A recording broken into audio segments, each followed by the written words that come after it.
Bonjour les amis, Oli le Belge, XSR 700, fin de saison, c'est l'automne. Les CBR tombent, non la CBR elle me suit. Mais c'est la fin de la saison quand même, et malgré cela, on réussit encore à avoir de chouettes surprises. Alors XSR 700, la Tribute XT. Donc c'est la XSR X Tribute.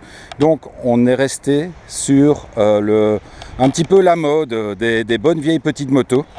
Enfin des motos à l'ancienne avec le réservoir en alu brossé comme la XT. Bon, c'est pas tout à fait de l'alu brossé, c'est le réservoir de la XSR. Mais on essaie de repartir dans cette idée de moto à l'ancienne. Et la première chose que l'on a sur une moto à l'ancienne, c'est un large guidon qui promet quelques petites sorties dans les petits chemins, parce que c'est possible. Bon, c'est vraiment pas prévu pour. Hein. Une fois de plus, les tubulures de peau sont là-bas en dessous. Tubulures de peau du superbe pot à Krapovic qu'on regardera tout à l'heure, qu'on écoutera surtout. Et donc ce superbe guidon, très sympa. Évidemment, seul souci, c'est la porte ouverte et surtout les bras ouverts au vent. Donc c'est une moto où vous allez garder votre permis à vie. Parce qu'au-delà de 120 km/h, c'est waouh. C'est vraiment le vent. Mais sinon, bon, pour le reste, du coup, ça amène une position vraiment droite, vraiment l'enduro à l'ancienne. Donc une moto assez basse avec un grand guidon, donc une bonne prise en main. Alors, l'avantage de l'inconvénient, évidemment, c'est qu'en ville, vous avez une moto ultra maniable, mais à contrario, vous avez une moto assez large de guidon. Donc il faut faire un petit peu attention au rétroviseur. Ça, c'est un petit peu, voilà, l'avantage de l'inconvénient. Pour le reste, petite selle aussi à l'ancienne, bien sympa, bien moelleuse. Alors je vous ai mis le sac dessus, non pas pour le plaisir, mais je l'ai mis parce que j'en ai besoin pour mettre mon matériel de pluie et ma GoPro, mais aussi pour vous montrer que la selle est assez longue, puisque là c'est vraiment la place qui est donnée pour le pilote. Le passager va être un peu plus étriqué, on va dire, d'autant plus que les repose-pieds sont assez sympas, mais ils sont assez larges. Ils ont dû les élargir à cause évidemment de ce superbe pot à Krapovic. Pour le reste, on va dire un petit peu la politique des couleurs de l'époque. Donc les jantes dorées, la moto principalement noire avec les petits soufflets de fourche. Très joli aussi. Donc tout ça fait partie de l'équipement de la X Edition. De même que les capots de clignotants orange. On a un petit peu perdu l'habitude parce qu'ils sont la plupart du temps blancs. Et un truc que j'aime beaucoup aussi, qu'on avait découvert à l'époque sur la 900, ce superbe petit feu à LED, que je trouve vraiment très joli. Que dire? Bon, il y a des petites choses qui surprennent un petit peu, comme ce liquide de frein arrière, qui est un petit peu perdu au milieu de la moto.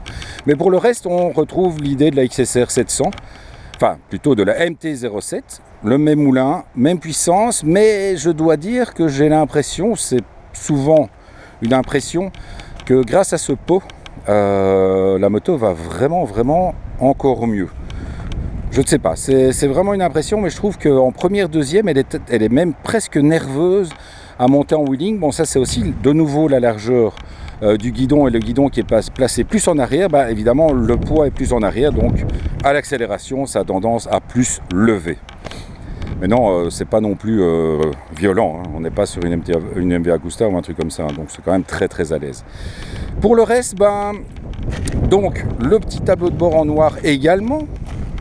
Tableau de bord qui, la nuit, est très éclairé.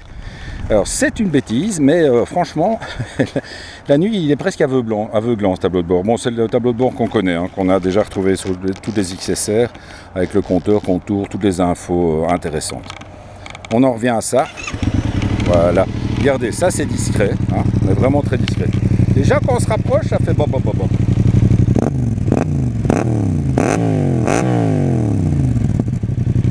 Ça claque, hein? Ouais, ça claque. Ça fait vraiment un beau petit bruit. Allez, alors, je pars dans le chemin. Non, je déconne, je fais demi-tour. Hop. On va aller se balader un petit peu. Vous avez vu, position assez en arrière. Hein. Vraiment. Ah, qu'est-ce qu'il veut? Je regarde s'il n'y a personne.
Voilà. Alors, une fois de plus, vous aurez eu l'occasion de découvrir le trailer que nous a fait Gilles pour cet essai. Trailer qui donne un petit côté sérieux. La suite, la semaine prochaine, Ténéré 700. Là, gros dossier parce que j'ai vraiment envie de la tester. Donc je vous ai déjà dit la semaine d'après 690 SMC de chez KTM. Un gros truc aussi. Et puis on terminera très certainement l'année, en tout cas pour l'instant, par la 0 SRT. Donc le premier essai électrique pour le Team Oli le Belge. Alors, merci les enfants. J'avais oublié de vous parler du passage aux 3000 abonnés.